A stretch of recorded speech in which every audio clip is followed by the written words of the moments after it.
Assalamualaikum warahmatullahi wabarakatuh. Perkenalkan, nama saya Siti Nurhalisa Syahrir dengan NIM 24602045. Baik, di sini saya akan mempresentasikan video saya yang berjudul Pasar Persaingan Sempurna dalam Pengantar Ekonomi Mikro. Baik, yang pertama yaitu latar belakang, yang membahas dalam sistem ekonomi pasar, struktur pasar memainkan peran yang sangat penting dalam menentukan bagaimana sumber daya ekonomi dialokasikan dan bagaimana harga terbentuk. Salah satu struktur pasar yang menjadi fondasi teoretis dalam ilmu ekonomi adalah pasar persaingan sempurna. Meskipun dalam kenyataannya, pasar persaingan sempurna sangat jarang ditemukan dalam bentuk yang murni. Konsep ini tetap menjadi benchmark penting untuk memahami efisiensi ekonomi dan sebagai dasar perbandingan dengan struktur pasar lainnya. Pasar persaingan sempurna memiliki karakteristik yang unik, di mana tidak ada pelaku pasar yang memiliki kekuatan untuk mempengaruhi harga. Informasi tersedia secara sempurna, dan produk yang diperdagangkan bersifat homogen. Kondisi ini menciptakan mekanisme yang efisien dan alokasi sumber daya ekonomi dan pembentukan harga yang adil. Dan digitalisasi ekonomi saat ini, pemahaman tentang pasar persaingan sempurna menjadi semakin relevan. Perkembangan teknologi informasi telah membuat informasi pasar menjadi lebih transparan dan mudah diakses. Sementara platform digital memungkinkan lebih banyak pelaku untuk berpartisipasi dalam pasar. Hal ini membuat beberapa sektor ekonomi menjadi lebih mendekati karakteristik pasar persaingan sempurna. Pada slide selanjutnya yaitu konsep dasar pasar. Yang pertama, pengertian pasar dalam ilmu ekonomi, yaitu pasar dalam ilmu ekonomi didefinisikan sebagai tempat atau mekanisme di mana pembeli dan penjual bertemu untuk melakukan transaksi jual beli barang dan jasa. Pasar tidak selalu berupa lokasi fisik, tetapi dapat berupa sistem atau institusi yang memfasilitasi pertukaran ekonomi. Dalam konsep modern, pasar mencakup seluruh jaringan komunikasi dan interaksi antara pihak-pihak yang terlibat dalam kegiatan ekonomi. Pasar memiliki fungsi penting dalam perekonomian, yaitu sebagai mekanisme alokasi sumber daya yang efisien. Melalui mekanisme pasar, harga barang dan jasa ditentukan berdasarkan kekuatan permintaan dan penawaran, yang kemudian menjadi sinyal bagi produsen dan konsumen dalam mengambil keputusan ekonomi. Lalu yang kedua, klarifikasi bentuk-bentuk pasar, yaitu berdasarkan struktur dan karakteristiknya, pasar dapat diklarifikasikan ke dalam beberapa bentuk. Yang pertama, pasar persaingan sempurna atau perfect competition, yaitu pasar dengan jumlah penjual dan pembeli yang sangat banyak, produk homogen, informasi sempurna, dan tidak ada hambatan masuk atau keluar pasar.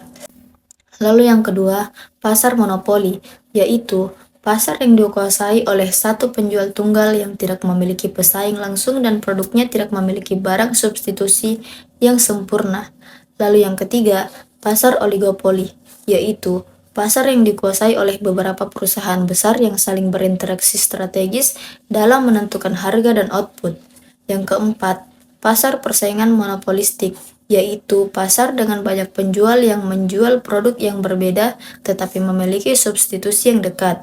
Lalu yang ketiga, perbandingan singkat dengan bentuk pasar lain, yaitu pasar monopoli memiliki kekuatan pasar yang sangat besar karena tidak ada pesaing, sehingga dapat menentukan harga secara sepihak. Hal ini berbeda dengan pasar persaingan sempurna, di mana tidak ada penjual yang memiliki kekuatan pasar. Lalu yang kedua, pasar oligopoli, dicirikan oleh interdependensi strategis antar perusahaan, di mana keputusan satu perusahaan akan mempengaruhi perusahaan lain.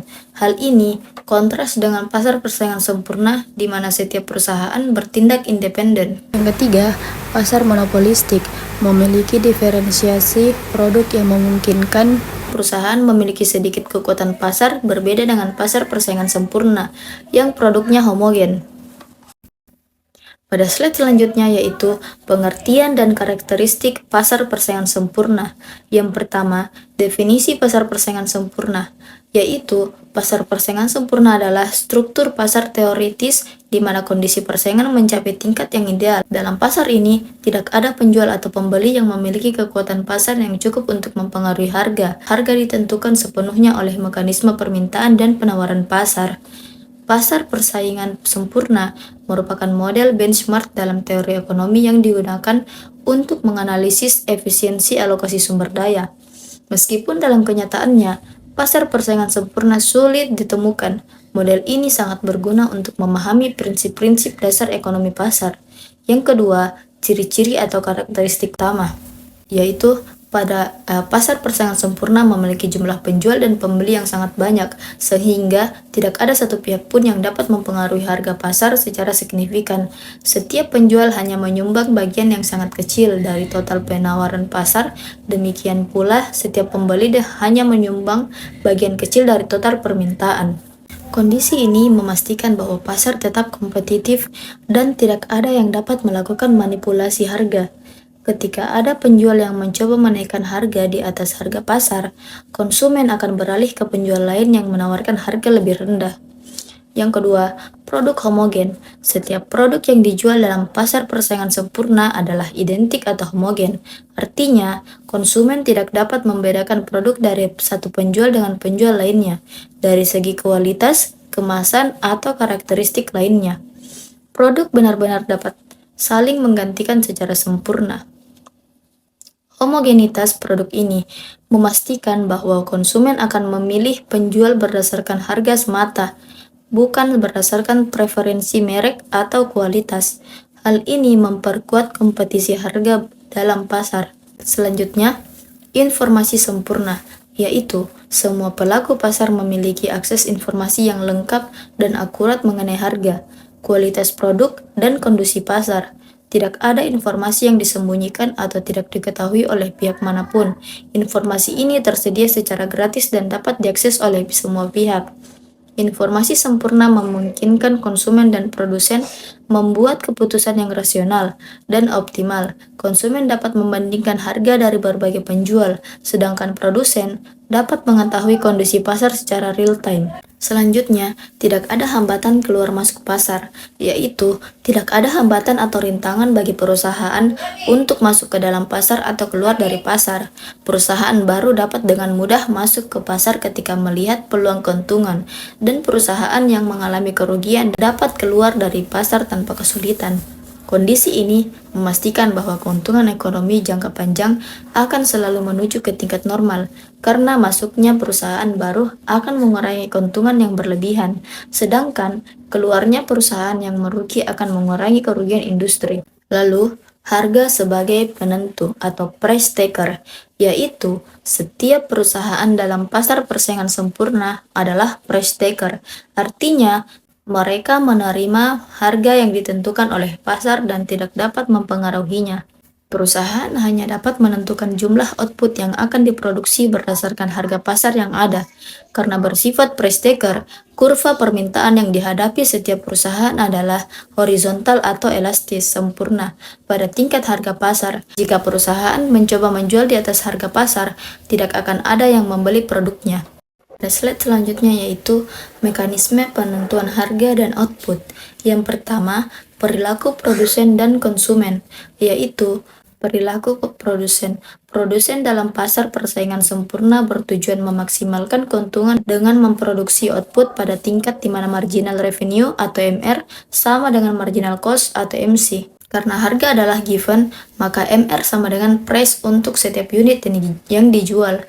Produsen akan terus berproduksi selama harga jual masih lebih tinggi dari average variable cost atau AVC. Harga turun di bawah AVC, produsen akan menghentikan produksi dalam jangka pendek. Selanjutnya, perilaku konsumen, yaitu konsumen bertujuan memaksimalkan kepuasan atau utility dengan keterbatasan anggaran yang dimiliki. Konsumen akan membeli barang hingga marginal utility per rupiah yang dikeluarkan sama untuk semua barang yang dikonsumsi. Dalam pasar persaingan sempurna, konsumen akan memilih penjual yang menawarkan harga terendah. Karena produk yang ditawarkan identik, konsumen memiliki informasi sempurna tentang harga semua penjual. Yang kedua, keseimbangan pasar, yaitu keseimbangan pasar terjadi ketika jumlah yang diminta oleh konsumen sama dengan jumlah yang ditawarkan oleh produsen pada tingkat harga tertentu. Pada titik keseimbangan ini, tidak ada kelebihan permintaan atau excess demand, atau kelebihan penawaran atau excess supply. Keseimbangan pasar persaingan sempurna memiliki sifat yang stabil. Jika terjadi gangguan yang menyebabkan harga penyimpang dari titik keseimbangan, kekuatan pasar akan secara otomatis mengembalikan harga ke tingkat keseimbangan. Dalam jangka panjang, keseimbangan pasar persaingan sempurna akan menghasilkan efisiensi alokasi sumber daya yang optimal, di mana tidak ada lagi cara untuk meningkatkan kesejahteraan tanpa mengurangi kesejahteraan pihak lain. Yang ketiga, penentuan harga di pasar persaingan sempurna, yaitu harga dalam pasar persaingan sempurna ditentukan oleh interaksi antara permintaan dan penawaran agregat dari seluruh pasar. Proses penentuan harga ini terjadi melalui mekanisme pasar yang transparan dan efisien. Proses penentuan harga. Yang pertama, kekuatan permintaan dan penawaran bertemu di pasar. Yang kedua, jika permintaan lebih besar dari penawaran, harga akan naik. Yang ketiga, jika penawaran lebih besar dari permintaan, harga akan turun. Yang keempat, proses ini berlanjut hingga tercapai keseimbangan. Harga keseimbangan yang terbentuk menjadi acuan bagi semua penjual dan pembeli dalam pasar. Tidak ada pihak yang dapat menyimpang dari harga ini karena akan kehilangan konsumen atau tidak mendapat pembeli. Pada slide selanjutnya, kurva permintaan dan penawaran dalam pasar persaingan sempurna. Yang pertama, kurva permintaan pasar, yaitu kurva permintaan pasar menunjukkan hubungan antara harga dan jumlah barang yang diminta oleh seluruh konsumen dalam pasar. Kurva ini umumnya berslope negatif, menunjukkan bahwa semakin tinggi harga, semakin sedikit jumlah yang diminta. Yang kedua, kurva penawaran pasar, yaitu kurva penawaran pasar menunjukkan hubungan antara harga dan jumlah barang yang ditawarkan oleh seluruh produsen dalam pasar. Kurva ini umumnya berslope positif, menunjukkan bahwa semakin tinggi harga, semakin banyak jumlah yang ditawarkan. Yang ketiga, kurva permintaan perusahaan. Berbeda dengan kurva permintaan pasar, kurva permintaan yang dihadapi setiap perusahaan dalam pasar persaingan sempurna adalah horizontal atau elastis sempurna. Ini menunjukkan bahwa perusahaan dapat menjual berapapun jumlah output pada harga pasar yang berlaku. Selanjutnya, karakteristik kurva, yaitu kurva permintaan perusahaan sama dengan marginal revenue sama dengan average revenue sama dengan harga.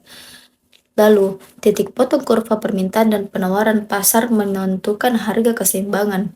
Selanjutnya, pergeseran kurva permintaan atau penawaran akan mengubah harga dan kuantitas keseimbangan interaksi antara kurva permintaan dan penawaran. Ini menciptakan mekanisme harga yang efisien, mengalokasikan sumber daya, dan memberikan sinyal kepada produsen dan konsumen tentang kelangkaan relatif barang di pasar. Pada slide selanjutnya, keuntungan dan kerugian pasar persaingan sempurna.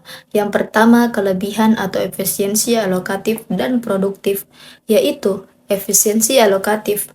Pasar persaingan sempurna mencapai efisiensi alokatif karena harga sama dengan marginal cost atau P sama dengan MC. Kondisi ini memastikan bahwa sumber daya dialokasikan secara optimal, di mana nilai marginal yang diberikan kepada konsumen sama dengan biaya marginal untuk memproduksi barang tersebut. Efisiensi alokatif tercapai ketika tidak ada lagi cara untuk meningkatkan kesejahteraan total masyarakat melalui realokasi sumber daya. Setiap unit produk yang dihasilkan memberikan nilai kepada konsumen yang setidaknya sama dengan biaya produksinya. Selanjutnya, efisiensi produktif, yaitu dalam jangka panjang, perusahaan dalam pasar persaingan sempurna akan berproduksi pada tingkat biaya rata-rata minimum, atau P sama dengan AC minimum. Hal ini memastikan bahwa produksi dilakukan dengan cara yang paling efisien, menggunakan jumlah input minimum untuk menghasilkan output tertentu. Pada kelebihan lainnya, yaitu harga yang adil. Konsumen mendapat harga yang mencerminkan biaya produksi sesungguhnya. Lalu, inovasi dan efisiensi, yaitu persaingan mendorong perusahaan untuk terus berinovasi dan meningkatkan efisiensi. Lalu, tidak ada kekuatan monopoli, yaitu tidak ada pihak yang dapat memanfaatkan posisi dominan untuk merugikan pihak lain. Selanjutnya, transparansi informasi, yaitu semua pihak memiliki akses informasi yang sama. Lalu, respon cepat terhadap perubahan, yaitu pasar dapat menyesuaikan diri dengan cepat terhadap perubahan permintaan dan penawaran. Lalu yang kedua, kelemahan atau ketidaksesuaian dengan kenyataan di dunia nyata. Yang pertama, asumsi yang tidak realistis, yaitu model pasar persaingan sempurna dibangun berdasarkan asumsi-asumsi yang sangat ketat dan sulit dijumpai dalam kenyataan. Asumsi seperti informasi sempurna, produk homogen, dan tidak ada hambatan masuk keluar pasar sangat jarang terpenuhi dalam praktik. Selanjutnya, kelemahan spesifik, yaitu tidak mendorong inovasi jangka panjang, karena keuntungan ekonomi jangka panjang selalu nol. Perusahaan mungkin kurang termotivasi untuk melakukan riset dan pengembangan, lalu mengabaikan diferensiasi produk, yaitu asumsi homogenitas produk mengabaikan preferensi konsumen yang beragam, lalu tidak mempertimbangkan economies of scale, yaitu model ini tidak menangkap keuntungan dari produksi skala besar. Selanjutnya, mengabaikan faktor eksternal, tidak mempertimbangkan eksternalitas positif atau negatif yang dapat mempengaruhi kesejahteraan sosial. Lalu yang ketiga, keterbatasan dalam realitas, yaitu dalam dunia nyata, perusahaan seringkali memiliki kekuatan pasar tertentu. Informasi tidak sempurna dan terdapat berbagai hambatan masuk pasar seperti modal yang besar, regulasi pemerintah, atau keunggulan teknologi yang dimiliki perusahaan yang sudah ada. Lalu yang ketiga, analisis kesejahteraan konsumen dan produsen. Yang pertama, surplus konsumen, yaitu surplus konsumen adalah perbedaan antara harga maksimum yang bersedia dibayar konsumen dengan harga pasar yang sebenarnya. Dalam pasar persaingan sempurna, surplus konsumen dimaksimalkan karena harga ditentukan oleh kompetisi, bukan oleh kekuatan monopoli. Yang kedua, surplus produsen, yaitu surplus produsen adalah perbedaan antara harga pasar dengan biaya marginal terendah yang bersedia diterima produsen. Dalam jangka pendek, produsen dapat memproduksi surplus, namun dalam jangka panjang surplus ini akan berkurang karena masuknya pesaing baru.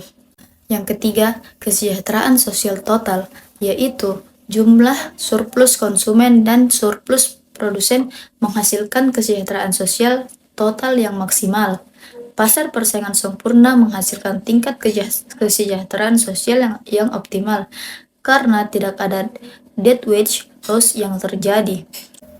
Yang keempat, distribusi kesejahteraan. Meskipun kesejahteraan total maksimal, distribusi kesejahteraan mungkin tidak merata. Pasar persaingan sempurna tidak mempertimbangkan aspek keadilan distribusi pendapatan antara konsumen dan produsen. Lalu selanjutnya, perilaku produsen dalam jangka pendek dan jangka panjang.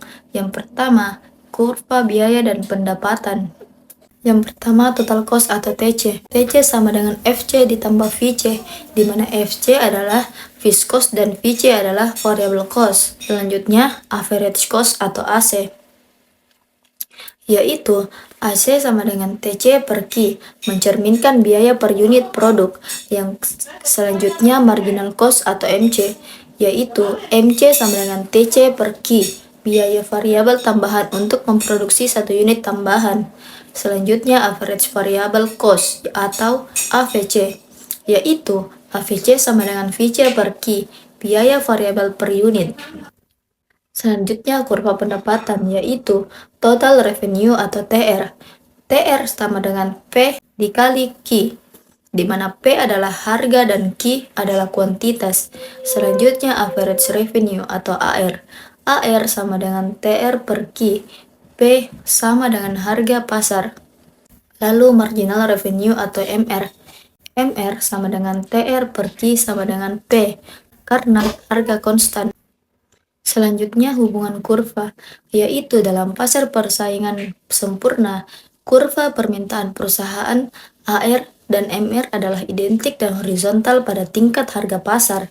Kurva MC berbentuk U terbalik yang mencerminkan law of diminishing returns. Yang kedua, keputusan produksi dalam jangka pendek.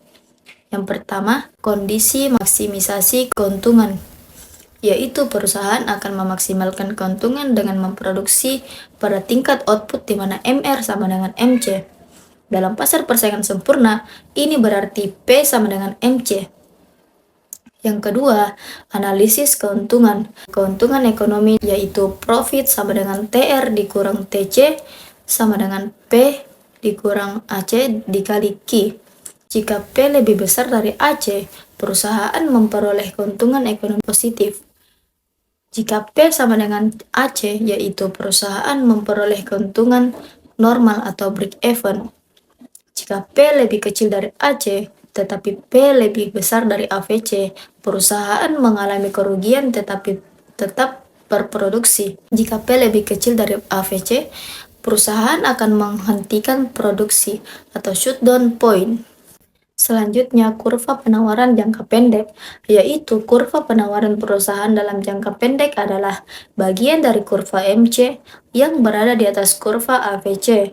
Ini menunjukkan jumlah output yang akan diproduksi pada berbagai tingkat harga. Yang ketiga, penyesuaian pasar dalam jangka panjang. Yang pertama, masuknya perusahaan baru, yaitu ketika perusahaan dalam industri memperoleh keuntungan ekonomi positif, hal ini akan menarik perusahaan baru untuk masuk ke pasar. Masuknya perusahaan baru akan meningkatkan penawaran pasar yang menurunkan harga. Lalu yang kedua, keluarnya perusahaan, yaitu jika perusahaan mengalami kerugian ekonomi, beberapa perusahaan akan keluar dari pasar. Keluarnya perusahaan akan mengurangi penawaran pasar dan menaikkan harga. Yang ketiga, keseimbangan jangka panjang, yaitu dalam jangka panjang, proses masuk dan keluarnya perusahaan akan berlanjut hingga tercapai keseimbangan, di mana P sama dengan MC sama dengan AC minimum. Lalu, keuntungan ekonomi sama dengan nol, atau hanya keuntungan normal. Selanjutnya, tidak ada insentif bagi perusahaan untuk masuk atau keluar. Lalu, yang keempat, penyesuaian kapasitas, yaitu dalam jangka panjang, perusahaan dapat menyesuaikan semua faktor produksi termasuk kapasitas pabrik. Perusahaan akan beroperasi pada skala yang optimal untuk meminimalkan biaya rata-rata. Selanjutnya, relevansi dan aplikasi pasar persaingan sempurna. Yang pertama, contoh nyata atau dekat dengan teori, yaitu pasar hasil pertanian. Pasar komoditas pertanian seperti beras, jagung, dan kedelai merupakan contoh yang paling mendekati pasar persaingan sempurna. Karakteristik yang mendukung yaitu jumlah petani atau penjual yang sangat banyak, produk yang relatif homogen, informasi harga yang mudah diakses melalui pasar komoditas, hambatan masuk yang relatif rendah. Selanjutnya, pasar valuta asing, yaitu pasar forex untuk mata uang utama memiliki karakteristik mirip persaingan sempurna, yaitu jumlah trader yang sangat banyak, produk yang identik atau mata uang, informasi harga yang transparan dan real time. Lalu selanjutnya, pasar saham untuk blue chip, yaitu perdagangan saham perusahaan besar dengan likuiditas tinggi, yaitu banyak pembeli dan penjual, informasi yang relatif transparan, produk yang homogen, atau saham dengan nilai yang sama. Yang kedua, keterbatasan dalam praktik, yaitu diferensiasi produk. Sebagian besar pasar dalam ekonomi modern melibatkan diferensiasi produk. Perusahaan mencoba membedakan produk mereka melalui merek, kualitas, layanan, atau fitur khusus untuk mengurangi persaingan harga langsung. Lalu hambatan masuk. banyak industri memiliki hambatan masuk yang signifikan. Yang pertama, hambatan modal, yaitu investasi awal yang besar. Yang kedua, hambatan teknologi, yaitu kebutuhan teknologi canggih. Yang ketiga, hambatan regulasi, yaitu lisensi dan peraturan pemerintah.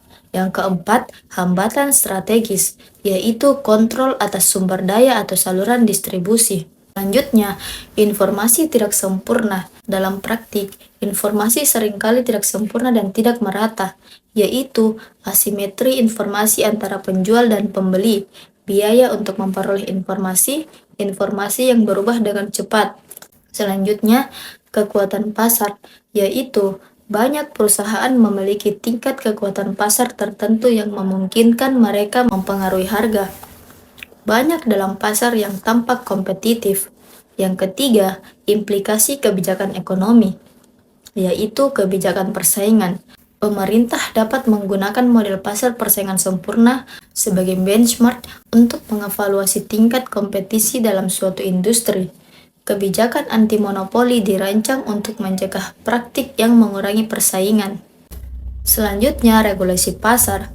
Yang pertama, transparansi informasi, yaitu regulasi yang mewajibkan perusahaan menyediakan informasi yang akurat.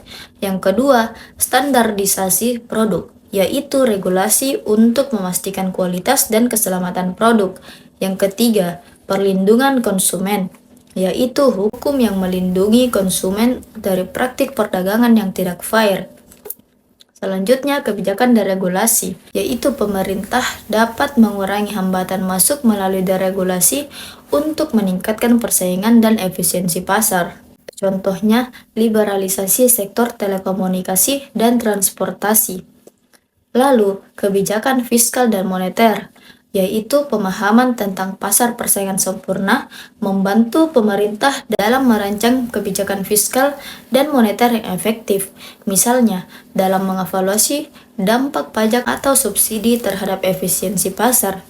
Selanjutnya, kebijakan perdagangan internasional, yaitu teori pasar persaingan sempurna mendukung argumen untuk perdagangan bebas, di mana penghapusan hambatan perdagangan akan meningkatkan efisiensi global dan kesejahteraan. Lalu, implikasi untuk negara berkembang, yaitu negara berkembang dapat menggunakan prinsip pasar persaingan sempurna untuk mengembangkan sektor pertanian yang kompetitif, menciptakan pasar modal yang efisien, mendorong UMKM melalui pengurangan hambatan masuk, dan meningkatkan akses informasi pasar untuk pelaku usaha kecil. Pada slide selanjutnya yaitu kesimpulan. Berdasarkan pembahasan yang telah dilakukan, dapat ditarik beberapa kesimpulan penting mengenai pasar persaingan sempurna. Yang pertama, pasar persaingan sempurna merupakan struktur pasar teoretis yang memiliki karakteristik ideal berupa jumlah penjual dan pembeli yang sangat banyak, produk homogen, informasi sempurna, tidak ada hambatan masuk keluar pasar, dan semua pelaku pasar bersifat price taker. Meskipun sulit ditemukan dalam bentuk murni di dunia nyata, konsep ini tetap menjadi benchmark penting dalam analisis ekonomi. Lalu yang kedua, mekanisme penentuan harga dalam pasar persaingan sempurna terjadi melalui interaksi antara kekuatan permintaan dan penawaran yang menghasilkan harga keseimbangan. Setiap perusahaan menerima harga yang ditentukan pasar dan memaksimalkan keuntungan dengan memproduksi pada tingkat di mana marginal revenue sama dengan marginal cost. Lalu yang ketiga, pasar persaingan sempurna memiliki keunggulan dalam mencapai efisiensi alokatif dan produktif yang menghasilkan kesejahteraan sosial maksimal. Namun, model ini juga memiliki keterbatasan karena asumsi-asumsinya yang tidak realistis dan tidak mempertimbangkan faktor-faktor seperti inovasi, diferensiasi produk, dan eksternalitas. Yang keempat, perilaku produsen dalam pasar persaingan sempurna berbeda antara jangka pendek dan jangka panjang. Dalam jangka pendek, produsen dapat memperoleh keuntungan ekonomi atau mengalami kerugian. Namun dalam jangka panjang, mekanisme masuk keluarnya perusahaan akan membawa keuntungan ekonomi menuju tingkat normal. Lalu yang kelima, Meskipun pasar persaingan sempurna jarang ditemukan dalam bentuk murni, beberapa sektor seperti pasar komoditas pertanian, pasar valuta asing, dan pasar saham untuk blue chip stock menunjukkan karakteristik yang mendekati model ini. Pemahaman tentang pasar persaingan sempurna tetap relevan untuk analisis kebijakan dan evaluasi efisiensi pasar. Pada slide terakhir yaitu saran.